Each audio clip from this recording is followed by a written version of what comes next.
சரியான பேச்சும் சரியான செயலும் தான் ஒருத்தர் போற பாதையில் இருக்கிற முதல் 2 நல்ல குணங்கள். இது ரெண்டுமே அடுத்தவங்களை கஷ்டப்படுத்த கூடாதுங்கிற ஒரு நல்ல முடிவை வச்சு உருவானது. ஏன்னா இதுல கெட்டது செய்யற சில பழக்க வழக்கங்கள்ல இருந்து நாம தள்ளி இருக்கணும். இந்த 2 விஷயங்களும் ஒன்னோட ஒண்ணு தொடர்பா இருக்கிறதால இத ரெண்டையும் சேர்த்து பேசுறது தான் நல்லது. இந்த போதனைகள்ல எது சரி, எது தப்பான பேச்சு, எது சரி, எது தப்பான செயல்னு பொதுவான விளக்கமும் சில எடுத்துக்காட்டுகளும் கொடுத்துருக்காங்க. நாம தள்ளி இருக்க வேண்டிய இந்த பழக்க வழக்கங்களை பத்தின பயிற்சி விதிகளை பத்தியும் ரொம்ப விரிவா பேசியிருக்காங்க. நாம இப்ப பேச போறது இந்த எல்லா விஷயங்கள்ல இருந்தும் எடுத்ததுதான். சரியான பேச்சு. சரியான பேச்சுன்னா என்னன்னா 4 விதமான தப்பான பேச்சுகளை பேசாம இருக்கிறது தான். அது என்னென்னா பொய் சொல்றது, கோல் சொல்றது, பிளவுபடுத்துற மாதிரி பேசுறது, கடுமையா பேசுறது, அப்புறம் தேவையில்லாத வெட்டி பேச்சு பேசுறது, பொய் சொல்றது, பொய்ங்கிறது, ஒரு விஷயத்துல இருக்கிற உண்மையை வேணும்னே மாத்தி சொல்றது. இதுல நம்ம கவனிக்க வேண்டியது என்னன்னா பொய் சொல்றதுக்கு நோக்கம் மற்றவங்களை ஏமாத்துறதா இருக்கணும்னு அவசியம் இல்லை. உண்மையை மாத்தி சொல்லணும்னு நினைச்சாலே அது பொய் தான். இந்த வித்தியாசம் சின்னதுனாலும் ரொம்ப முக்கியமானது. ஒரு உண்மை பேசுறவருக்கு ஆசையோ வெறுப்பையோ குழப்பத்தையோ உண்டாக்கினா அதை சொல்லாம இருக்கலாம்னு பௌத்த போதனைகள் சொல்லுது. ஆனா அதுக்காக அந்த நேரத்துல உண்மையை வேணும்னே மாத்தி சொல்லலாம்னு அர்த்தம் இல்ல. ஒரு பிரச்சனையை பத்தின முழு உண்மையையும் நீங்க சொல்ல தேவையில்லைங்கிறது தான் இதோட அர்த்தம்.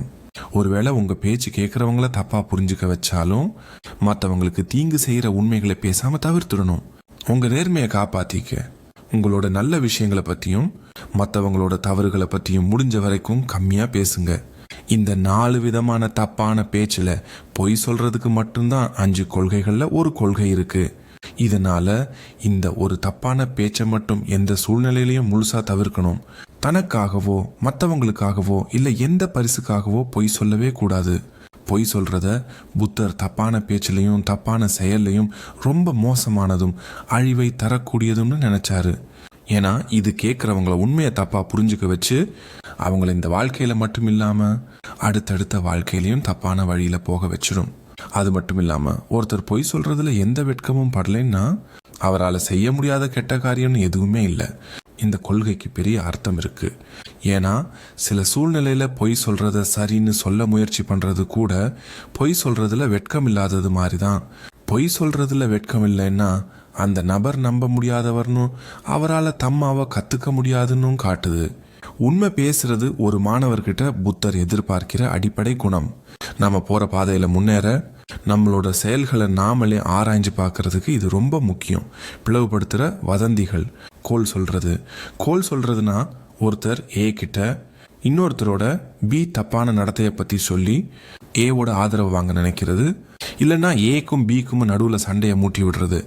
இது தனிப்பட்ட ஆளுங்களுக்கோ இல்ல ஒரு கூட்டத்துக்கோ நடுவுல பிரிவினையை உண்டாக்கணும்னு பேசுற எல்லா பேச்சையும் குறிக்கும். சில சமயம் இத பழி போடுறதுன்னு தப்பா மொழிபெயர்க்கிறாங்க.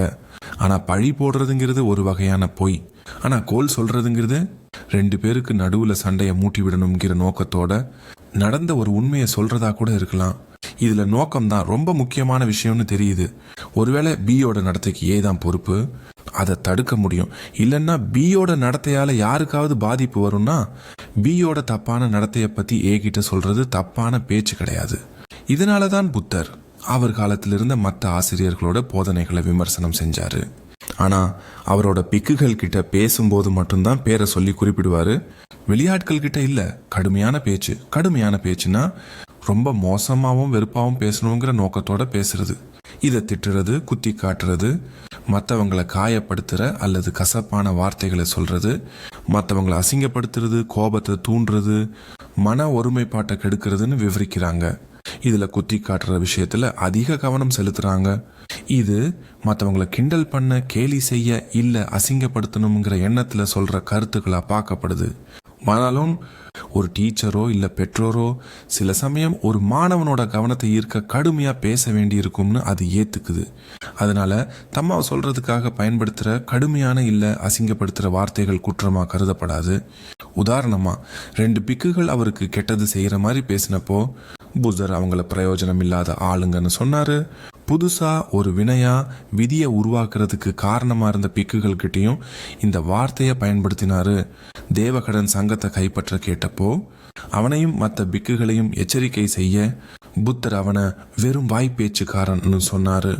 தம்மாவோட நோக்கத்துக்கு உதவுதுன்னா புத்தர் கிண்டலாவும் நயாண்டியாவும் கூட பேசுவாரு. உதாரணமா, அவர் பிராமணர்களை நாய்களோட ஒப்பிட்டப்போ நாய்களே பரவாயில்லன்னு தோணுச்சு. அவருக்கு சந்தோஷமான வார்த்தைகளையும் கஷ்டமான வார்த்தைகளையும் எப்போ எங்க பயன்படுத்தணும்னு ஒரு கணக்கு இருந்துச்சு. ஒரு சின்ன பையனோட வாயில ஒரு கூர்மையான பொருள் இருந்தா எப்படி இருக்கும்னு ஒரு உதாரணம் சொன்னாரு. பெரிய ஆபத்தை தடுக்க ரத்தம் வந்தா கூட பரவாயில்லன்னு அதை எப்படியாவது எடுத்துடணும். இது என்ன காட்டுதுன்னா, மக்கள் அசிங்கமான பேச்சாலேயோ இல்ல மனசு காயப்படுறதாலேயோ கண்டிப்பா பாதிக்கப்படுவாங்கன்னு சொல்ல முடியாது. ஆனாலும் தப்பான பேச்சால நீங்களே உங்களை காயப்படுத்திக்கிறீங்க. அதனால கடுமையான வார்த்தைகளை பயன்படுத்துறதுக்கு முன்னாடி உங்க நோக்கத்தையும் சூழ்நிலையையும் பத்தி உறுதியா தெரிஞ்சுக்குது உங்களுக்கே. நல்லது பயனற்ற அரட்டை. தேவையில்லாத நேரத்துல உண்மையா இல்லாம, ஒரு குறிக்கோள் இல்லாம, தம்மாவுக்கும் வினயத்துக்கும் சம்பந்தம் இல்லாம மதிக்க தகுதி இல்லாத வார்த்தைகள் பேசுறது தான் பயனற்ற அரட்டைன்னு சொல்லப்படுது. இதுக்கு உதாரணம் தேவையில்லாத அரட்டையும் தேவையில்லாத வம்பு பேச்சும். ஆனா ஒரு நல்ல நோக்கத்துக்காக பேசுற நகைச்சுவையான பேச்சு பயனற்ற அரட்டை கிடையாது. மனுஷங்களோட பலவீனங்களை வெளிக்காட்டுறதுல புத்தரோட நகைச்சுவைக்கு நிறைய உதாரணங்கள் இருக்கு. இது நகைச்சுவை ஒரு நல்ல கருவியா இருக்க முடியும்னு காட்டுது. கிராமத்து வம்பு, பிரபஞ்சத்தை பத்தின யூகங்கள், அரசியல், போர், மற்ற மீடியா செய்திகள் மாதிரியான தலைப்புகளை இது பட்டியலிடுது. ஒரு பிக்குவோட செயலோட விளைவை பத்தின ஒரு கேள்விக்கு அவர் தப்பான போதனையை வச்சு பதில் சொல்றாரு. புத்தர் அவரை கண்டிக்கிறாரு. இதுவும் பயனற்ற அரட்டை கணக்குல தான் வரும்னு தெரியுது. இந்த கொள்கை கேட்கப்பட்ட கேள்விக்கோ இல்லை அதை கேட்குற ஆளுக்கோ சம்பந்தமில்லாத ஒரு அம்மா விஷயத்தை பற்றி பேசுறதுக்கும் பொருந்தும். இதுக்கு மேலே வளர்த்துக்க வேண்டிய சரியான பேச்சோட வகைகளையும் இது சொல்லுது. பொய் பேசாம இருக்குது மட்டும் இல்லாம ஒருத்தர் உண்மை உள்ளவராகவும் உறுதியானவராகவும் நம்பகமானவராகவும் இருக்கணும். கோல் சொல்றதை தவிர பிரிஞ்சு இருக்கிறவங்களை சமாதானப்படுத்தணும். ஒன்னா இருக்கிறவங்கள இன்னும் உறுதியாக்கணும்.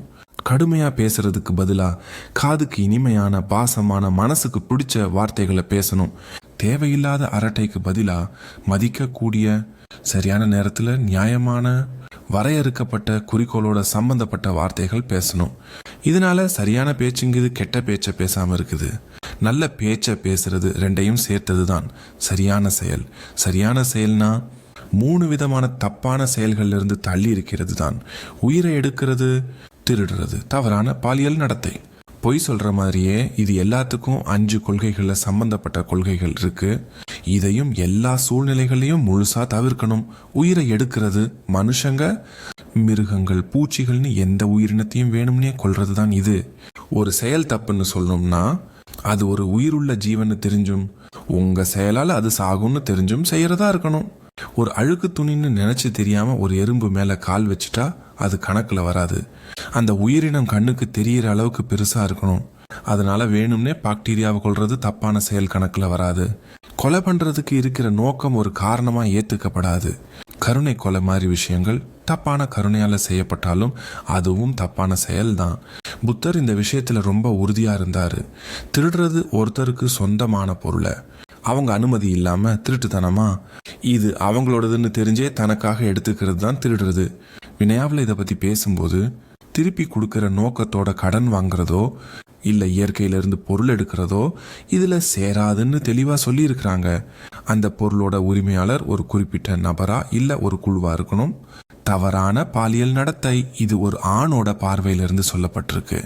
இது அவங்க குடும்பத்தால பாதுகாக்கப்படுறவங்க, சின்ன பொண்ணுங்க, அவங்க தம்மாவால பாதுகாக்கப்படுறவங்க, பிரம்மச்சரிய விரதம் இருக்கிறவங்க, கல்யாணமானவங்க, தண்டனைக்குரியவங்க, ராஜா அந்த புறத்துல இருக்கிறவங்க மாதிரி முறையா கல்யாணம் ஆகாம ஆனா ஒரு உறுதியான உறவுல இருக்கிறவங்களோட கூட பாலியல் உறவு வச்சுக்கிறது அடங்கும். இதே மாதிரியான கட்டுப்பாடுகளை பெண்களுக்கும் சொல்லலாம். உன்னத பாதையோட சில விளக்கங்கள்ல இதை முழுசா பாலியல் உறவுல இருந்து விலகி இருக்கிறதுன்னு மாத்தி சொல்றாங்க. ஒருத்தரால பிரம்மச்சரியத்தை கடைபிடிக்க முடியலன்னா அவங்க குறைஞ்சபட்சம் மற்றவங்களோட துணைவர்கிட்ட தப்பா நடக்கக்கூடாது. இது பிரம்மச்சரியம் தான் இந்த பாதைக்கு நல்லதுன்னு காட்டுது. பாலியல் உறவு பயிற்சி செய்யறவங்களுக்கு போதனை குழப்பமா இருக்கு. ஆனா ஞானம் அடைகிறத தடுக்கிற அளவுக்கு குழப்பமா இல்லை. ஆனாலும் பாலியல் உறவுல இருக்கும்போது ஞானம் வராதுங்கிறது தெளிவு. சரியான பார்வையிலிருந்து வழிகாட்டுதல். சரியான பார்வைதான் சரியான பேச்சுக்கும் செயலுக்கும் வழிகாட்டுது. கர்மாவோட விளைவுகளை முடிவு பண்றதுல நோக்கத்தோட முக்கியத்துவத்தை இது சொல்லுது. அதனாலதான் தப்பான பேச்சும் செயலும் தெரிஞ்சும் வேணும்னே செய்யற செயல்களுக்கு மட்டும்தான் பொருந்தும். ஏன் தப்பான செயல்கள் தப்பாவும் சரியான செயல்கள் சரியாவும் இருக்குன்னு இது விளக்குது. அது மட்டும் இல்லாம கெட்ட கர்மா சேர்றத பத்தி எச்சரிக்கையும் செய்யுது. உதாரணமா, மற்றவங்களை தப்பா தண்டிக்கிற அதிகார வெறி பிடிச்ச ஒருத்தருக்கு உண்மை அறிதல் ரொம்ப கஷ்டமா இருக்கும். நீங்க மற்றவங்களை தப்பான வழியில போக வச்சு அவங்களுக்கு தீங்கு செய்றீங்கன்னும் சரியான பார்வை சொல்லுது. அதனால சரியான பேச்சு செயல்னா நீங்க அந்த மாதிரி தப்பான நடத்தையிலிருந்து விலகி இருக்கிறது மட்டும் இல்லாம மற்றவங்களை அதுல ஈடுபட வைக்காமையோ இல்ல அதை ஆதரிக்காமையோ இருக்கிறது ரொம்ப முக்கியம். உதாரணமா, நீங்க யாரையும் கொல்லலைனாலும் போர் செய்யறது நியாயம்தான் வாதிடுறது தப்பான செயலா கருதப்படும். இந்த கொள்கையால தான் புத்தர் அவரோட பிக்குணிகள் கருக்கலைப்பு செய்ய சொல்லி பரிந்துரைக்க கூடாதுன்னு தடை விதிச்சாரு. அந்த நேரத்துல அது சட்டப்படி சரியா இருந்தாலும் கூட சரியான பார்வையோட பல பிறவி பார்வை, குறிப்பா கஷ்டமான காலங்கள்ல நீண்ட கால நல்லதுக்காக இப்போ இருக்கிற நல்லதை தியாகம் பண்றதுதான் சிறந்ததுன்னு உங்களுக்கு ஞாபகப்படுத்தும். உறவினர்கள், சொத்து இல்ல ஆரோக்கியத்தை இழக்கிறது மோசமான உலகங்கள்ல மறுபிறவி எடுக்க வைக்காது. ஆனா பார்வையையும் நல்ல குணத்தையும் இழக்கிறது அப்படி கொண்டு போய் விடும்னு புத்தர் சொன்னாரு. நீங்க சரியான செயலையும் பேச்சையும் பின்பற்றுறதால உங்களை நீங்களே பாதுகாத்துக்கிறீங்க. ஆனா திருட்டும் கொலையும் உங்களை பாதுகாப்பு இல்லாம ஆக்கிடும். இந்த கொள்கைகளை கடைபிடிக்கிறதால நீங்க மற்றவங்களுக்கு ஒரு பாதுகாப்பை கொடுக்குறீங்க. கடைசியில அந்த பாதுகாப்புல நீங்களும் ஒரு பங்கு பெறுவீங்க. இந்த பல பிறவி பார்வை இல்லைன்னா உயிர் வாழ்றதுக்கு இதுதான் தோணும் போது தப்பான பேச்சையும் செயலையும் நியாயப்படுத்துறது ரொம்ப சுலபம். மன ஒருமைப்பாடு மற்றும் விவேகத்திற்கான வழிகாட்டுதல். சரியான பேச்சும் சரியான செயலும் மனசு ஒருமைப்பாட்டுக்கும் புத்திசாலித்தனத்துக்கும் தயார்படுத்த உதவுது. இந்த கொள்கைகளை பின்பற்றுறது மனசுல வருத்தம் இல்லாம இருக்க வழி செய்யுது. இது மன ஒருமைப்பாட்டுக்கு தேவையான 2 விஷயங்களை வளர்க்குது: விழிப்புணர்வு மற்றும் மகிழ்ச்சி. நீங்க வருத்தப்பட வேண்டியது எதுவும் இல்லாதப்போ கெட்ட நினைவுகளை தடுக்கணும்னு தோணாது. இது விழிப்புணர்வுலையும் மன ஒருமைப்பாடுலையும் வர்ற குறைகளை குறைக்குது. வருத்தம் இல்லாம இருக்கு. ஒரு நல்ல உணர்வோட மனசு அமைதியா இருக்க ஒரு விதமான சந்தோஷத்தையும் கொடுக்குது. சரியான பேச்சை பயிற்சி பண்றது பேச்சு வர்றதுக்கு முன்னாடி மனசுல ஓடுற எண்ணங்களுக்கு சிந்தனை மற்றும் மதிப்பீடு உங்களை இன்னும் உணர்திறன் உள்ளவரா மாத்துது. அதை கட்டுப்படுத்துறதுலயும் உங்களுக்கு பயிற்சி கொடுக்குது. சரியான பேச்சுக்கான 3 சோதனைகள். அது உண்மையா பிரயோஜனமா சரியான நேரத்திலேயா இருக்கிறது. உங்க எண்ணங்களுக்கும் நீங்க இதே சோதனைகளை பயன்படுத்த உங்களை தயார்படுத்துது. இந்த வழியில உங்க வாயை கட்டுப்படுத்துறது உங்க மனசுக்குள்ள ஓடுற பேச்சை கட்டுப்படுத்துறதுக்கு பயிற்சி கொடுக்குது. அதே நேரத்துல சரியான பேச்சையும் செயலையும் கடைபிடிக்கிறது விழிப்புணர்வு, விழிப்பு நிலை, உழைப்பு எல்லாத்தையும் பயிற்சி செய்யுது. நீங்க கொள்கைகளை பத்தி விழிப்புணர்வோட இருக்கணும். உங்க செயல்கள் அதுக்கு ஏத்த மாதிரி இருக்கான்னு கவனமா பார்க்கணும். அதுல உறுதியா இருக்க முயற்சி செய்யணும். இதனாலதான் நல்ல குணம் சரியான விழிப்புணர்வுக்கு ஒரு தேவையா இருக்கு. சரியான பேச்சையும் சரியான செயலையும் பயிற்சி பண்றது புத்திசாலித்தனத்தையும் பயிற்சி செய்யுது. இது உங்க நோக்கங்களை பத்தி உங்களை உணர வைக்குது. செயல்கள் நோக்கத்துல தான் உருவாகுதுங்கிற கொள்கையை இன்னும் தெளிவாகவும் விரிவாகவும் ஆக்குது. சரியான பேச்சு செயலுக்குள்ள உங்களை கொண்டு போகவும் தப்பான பேச்சு செயல்ல இருந்து உங்களை வெளியே கொண்டு வரவும் தேவையான புத்திசாலித்தனத்தை வளர்க்கறதுல உங்களுக்கு பயிற்சி கொடுக்குது. விதி விலக்குகள் அனுமதிக்கப்பட்ட இடங்கள்லயும் கோல் சொல்றது, கடுமையான பேச்சு, பயனற்ற அரட்டை இல்லாத இடங்கள்லயும் உண்மை பேசுறது, சரியான செயல் கொள்கைகளை பயன்படுத்துறதுல உங்க புத்தியை இது பயிற்சி செய்யுது. விதிவிலக்கு இருக்கிற இடங்கள்ல உங்க நோக்கங்களை பத்தி நீங்க நேர்மையா இருக்கணும். விதிவிலக்கு இல்லாத இடங்கள்ல கொள்கைகளை கடைபிடிக்கும் போது உடனடியா வர்ற தீங்கை எப்படி குறைக்கலாம்னு நீங்க கத்துக்கணும். உண்மையை கடைபிடிக்க உங்களை வேகமா யோசிக்க வைக்கிறதால சரியான பேச்சோட கொள்கைகள் செயல்ல புத்திசாலித்தனத்தை வளர்க்க ஒரு சூப்பரான பயிற்சி. மகத்தான நல்லொழுக்கம். இது நல்ல குணத்தோட உயர்ந்த நிலையை சொல்லுது. நல்ல பழக்கங்களை தாண்டி போன ஒருத்தர் நல்ல குணம் உள்ளவர், சைலவான். ஆனா அவங்க நல்ல குணத்தாலேயே ஆனவங்க, சைலமாயா கிடையாது. இதுக்கு என்ன அர்த்தம்னா, ஞானத்தோட முதல் கட்டத்துக்கு அப்புறம் உங்க நடத்தை சரியான பேச்சு செயல் வாழ்க்கை முறைக்கு ஏத்த மாதிரி இருக்கும். ஆனா உங்க நல்ல குணத்தை வச்சு உங்களை நீங்க அடையாளப்படுத்திக்க மாட்டீங்க.